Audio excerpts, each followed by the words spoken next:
Welcome back to What Arty Noobs with General Disturbance. This is the Object 260. It's a Tier 10 Soviet Premium Heavy, and we've got no sound, so I'm just going to have to start this replay all over again, because otherwise it's dreadful without the engine noises. Okay, this time we do have engine noises, and we can start the replay all over again.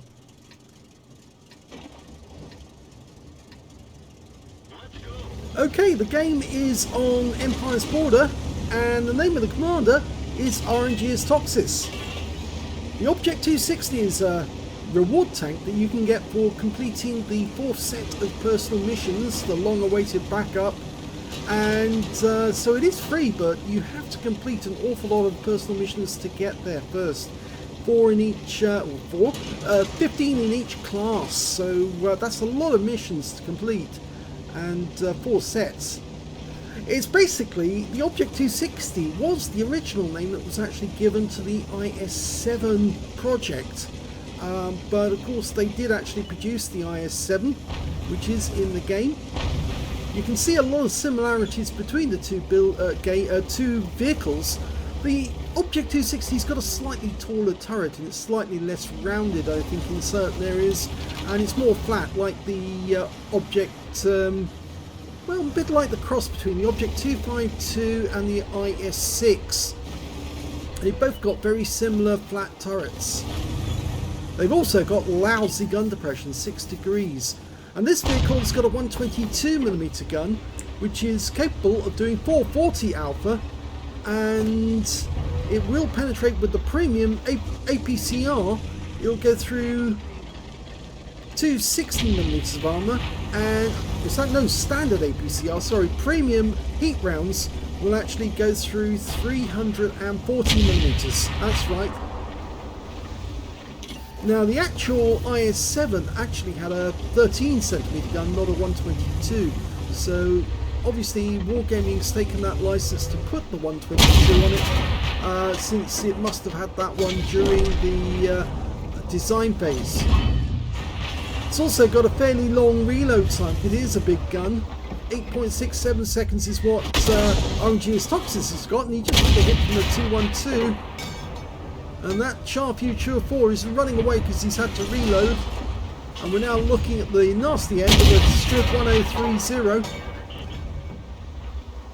Now even he recognises that it's rather too dangerous to take on a 260 face to face. Yeah, and he got a fire there as well because he lit the engine up. The standard reload is 10.58 seconds, so getting it down to 8.67 is pretty good. That's 2 seconds drop, and that Striv has gone. And there's the Arty again. He hasn't got the advanced incoming warning yet. Obviously you just hear a rumble in the distance of a shell being fired, but you don't get any warning to get out of the way. You just have to guess that you are the target. Okay, 122 TM, looking the wrong way. That's basically the precursor, I believe, if I remember correctly, of the Wizzy 111 series. Okay, what have we got round the corner? Nothing yet. They've all run away. They don't want to face a 260. Okay, there's the 212, puts around into him, but that doesn't kill him. Didn't get a high roll. Go for it this time. Yeah, it's better. Now we still haven't found that Char Future 4, and there's an Object 140 somewhere nearby as well. Oh, T10. Looks like he hasn't moved away from the spawn point either. I think he's still resting, yes. Not taking part in the game. Guns dropped, so he is an AFK.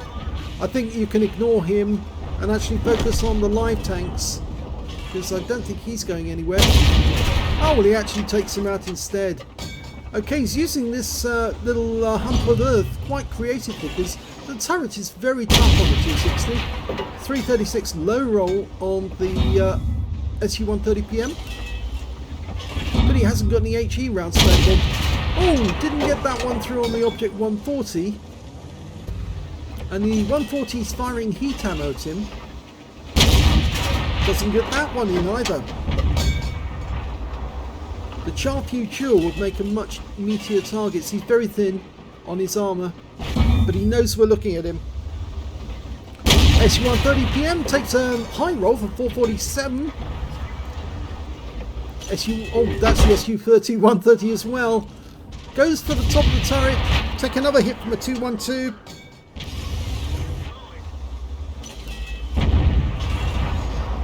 That's better. Oh, misses him. I think he hesitated just for a second. I think he thought it was the 140. It was actually the SU-130, which has got no armour, so might as well go for that one. Take either of them. He's only got the top of the turret to work with at the moment because they're also using some convenient ground features. And that 212 is definitely trying to stun us and keep us at bay. The scores are even at the moment. Yes, we're both stunned and which is kind of deafened us, but it's also stopping us from getting the reload through quickly. Okay, 140. Yes, this time round he does get a hit. 428, which is a low roll. Can you get this one in? Go. Oh, he's going for the cupola each time.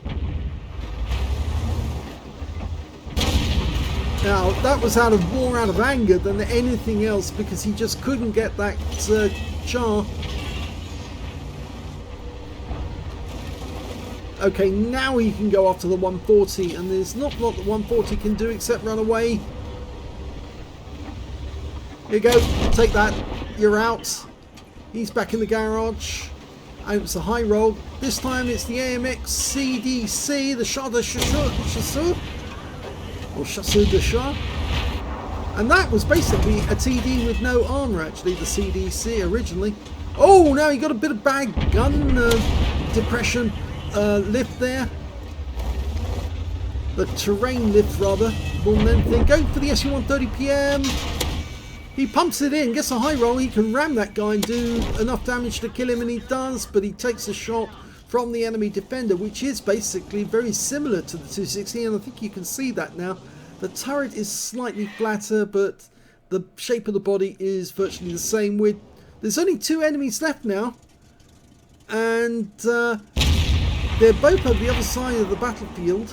And this 212 and our other fellow Arty, the M53, M55, could do us a great help by actually getting on the move and heading over to the southwest corner of the map to help this T28 Prot and the Tortoise take the enemy cap area. I think that the Char Future 4 and the Defender will probably make their way straight across the valley towards our cap, and I don't think it's a good idea for that 212A to stay there because they will die. Oh no, they didn't decide to do that. The Defenders come down this way. But I don't see any Char Future 4, and I do think that he's probably gone straight down the valley. Yeah, that Defender won't last very long against the Tortoise and the T28 Prot.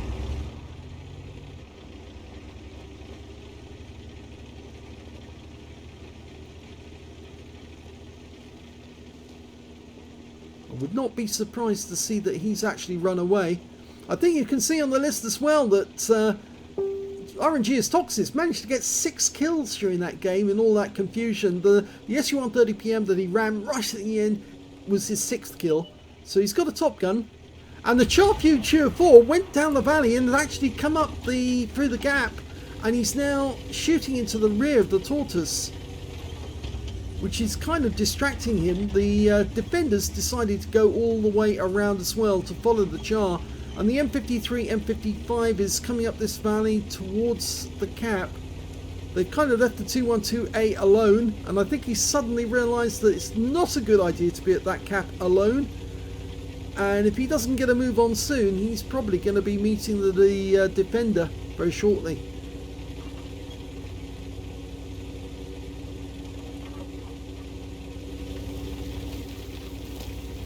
Okay, the T28 Prot's in the cap area. And Tortoise is playing very defensively. He's backing away from this corner. I think the M53, M55 would be quite happy to hold that position and shotgun the Char if he does come down through that gap. But in the meantime, we're watching the T28 Prot and the Tortoise. He suddenly realised they can turn around, and the 212A suddenly realised his mistake. He met the Char Future 4 and he's been wiped out. Yeah, I could see that coming, didn't I? Yeah. And the enemy is capping, and I would not be surprised to see both of them getting to that cap. But in fact, the Char Future 4 has decided to go after the M53, M55, and he's suddenly realised, yeah, he's better off following the tortoise, because the Char wasn't waiting in that little ravine.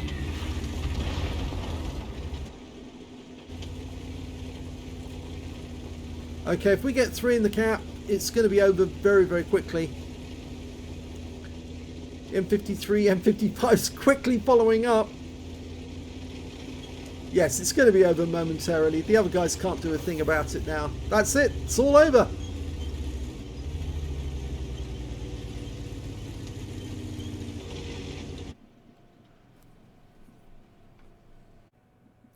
Here's the end of battle stats, and that was the first class tanker for RNG's Toxis in the Object 260. He managed to get a spotter badge for spotting at least 1,000 hit points of damage, a bruiser medal for getting at least 5 critical hits, he got 5 exactly, a duelist for taking down 2 tanks who damaged him, and a 5 for effect for doing more damage than the hit points to his own vehicle. He got a high caliber because he dealt the most damage in the game, at least 20% of the enemy hit points, and he also got a top gun for getting at least 6 kills. He got 6 exactly.